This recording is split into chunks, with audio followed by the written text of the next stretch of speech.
sago. Nabibili namang luto na. Pero tayo wala. So, luto muna tayo sa sago. Our tapioca pearl is ready. And try na muna natin. It took about 30 minutes. Gonna use 1 packet of Mr. Gulaman. Gonna cook it according to packet direction. So, lagay muna natin yung buong packet. Siyempre, ginamit natin yung tubig ay cold water. Per packet is 25 grams. We're gonna use this Buko Pandan flavor. So, for flavor and color, you can add more if you like. Para mas maano yung flavor. Pag gusto niyo mas matapang. Okay, again, we're gonna put it in a medium heat. Lutuin lang natin siya in medium heat hanggang sa mag-boil. Pag nag-boil, tapos na. Dahil habang nagluluto tayo niyan, so okay na siya, kumulo na. And then, we're gonna rest it a bit and then transfer natin ito sa ating container. So meron tayo ditong mason jar na may ganyan, no? Maganda siya, good to go siya. Transfer natin dyan yung ating nalutong jelly o gulaman. So, fill lang natin yung ating containers. Maybe halfway. Mainit. Hati. Siguro yung mga half cup.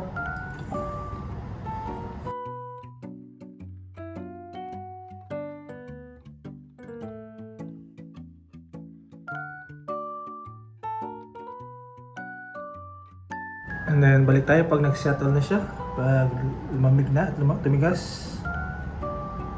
So, while waiting, gagawa tayo ng ating sauce doon sa ating buko pandan. So, meron tayo dito ng Angel Creme Densada. Alam niyo ba kung bakit UP yan? Ito na yung last na can sa Filipino store na nakuha namin during Christmas. Christmas pa to eh. Ayan. Pwede tayong condensed milk and half cream. Ating half and half cream, ating bowl,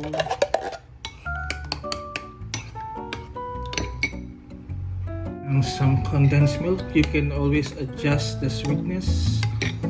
Kung gusto niyo matabang, iwasan niyo. Kung gusto niyo matamis, you can add more. Siguro gumamit ako ng mga quarter cup.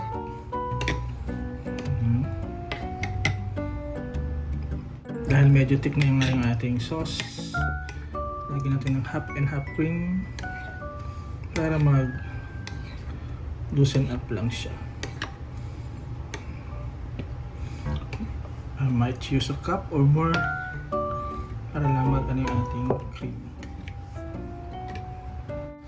Yan. Medyo maliit pala yung ating ginamit na container. Hindi na siya masyadong thick.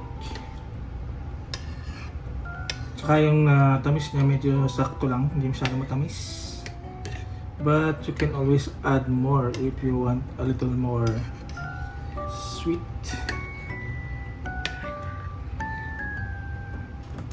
Okay. We're back. Medyo okay na yung ating, matigas na And so, start na tayo mag layering. Of course, mayroon tayong ginawang sago kanina. Lagyan natin yung sago. Oops. Para pa ito pumayag yung sago. Ayan. Pag pangbenta, pwede niyang bawasan. Pero pang consumption lang naman sa bahay, you can put as much as you want. Ayan. Pwede dito pang gift, no? Actually, binawasan ko rin ng konti kanina. Kaya naging dalawa na yung ating extra na container. So baka hindi magkasya yung sauce natin. Mabe, sayang naman. Ayan. Siya. And we can pour in our prepared sauce.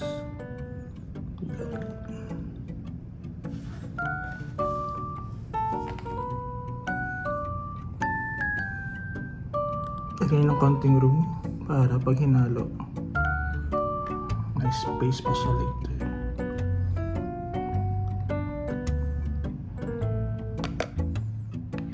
Medyo makalat, alam niyo na. Chup. Good. Hirap mag-video na mag-isa eh, no? Since na medyo makalat. So ayan na yung layer niya. And ilalagay natin sa fridge siguro overnight or isang oras, 2 oras. Sasara lang natin sandali. And then we're gonna keep it in the fridge. Maganda siguro overnight, no? Ayun na. Kung may bottle kayo na mabibili na may takip na yung plastic, that would be great. Ayun. So, pwede itong pambaon. Yung siyempre yung extra ito lang ito sa bahay.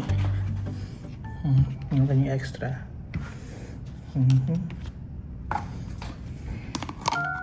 Pwede mo ito na maging business idea, no?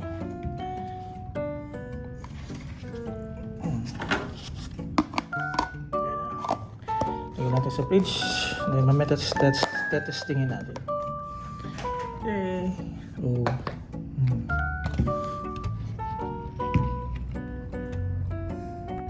Taste na tayo. Taste test. Siyempre, kung may straw kayo yung malalaki, pwedeng yun na lang yung straw. Pero ito, wala tayong straw.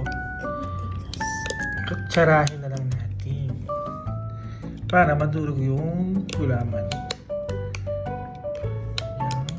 Tigas ba? Kunti lang kasi na tubig na nilagay ko kanina sa gulaman. Paano siya pumasok sa loob. Natin.